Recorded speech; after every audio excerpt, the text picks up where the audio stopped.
பார்த்து சேஃபாக பார்த்துக்கோங்க. ஓகே, நீங்கள் தான் கால் பண்ணீங்களா ப்ரோ? டாட்டு கூட காலில் ஆமாம் போட்டிங்களா? போட்டாச்சு ப்ரோ. நல்லா இருக்கா? நல்லா வந்துருக்கு bro. Dream big, super bro. என்ன ட்ரீம் பிக்கா? ஒரு கப்பலில் வேலை பார்க்குறேன் ப்ரோ. எனக்கு அந்த மாதிரி ஒரு க்ரூஸ் ஷிப் சொந்தமாக ஆகணும்னு ஆசை ப்ரோ. என்ன ப்ரோ மீன் பிடிக்கிற கப்பலா? ப்ரோ அப்படி இல்லை ப்ரோ, டைட்டானிக் படம் பார்த்தீங்களா? ப்ரோ உங்களை கலாய்ச்சின்னு இருக்கிறான் ப்ரோ டைட்டா. ஏண்டா அவர் மோட்டிவேஷனாக டேட்டுவை போட்டு அவர் கனவை பற்றி சொல்லின்னு இருக்கிறாரு.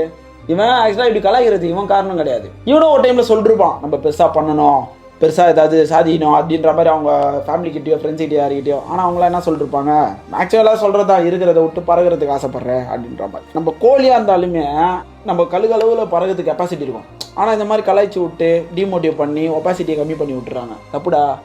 உனக்கு கனவு வரலனாலும் பரவாயில்ல, மற்றவங்க கனவோடு வரவங்களை கலைக்காத. ஸோ நீங்களும் உங்கள்கிட்ட யாராவது வந்து பெரிய கனவாக சொன்னாங்க அப்படின்னா அந்த இம்பாசிபிளை பாசிபிளாக அப்ரிஷியேட் பண்ணுங்கள். நீங்களும் கனவு காணுங்க.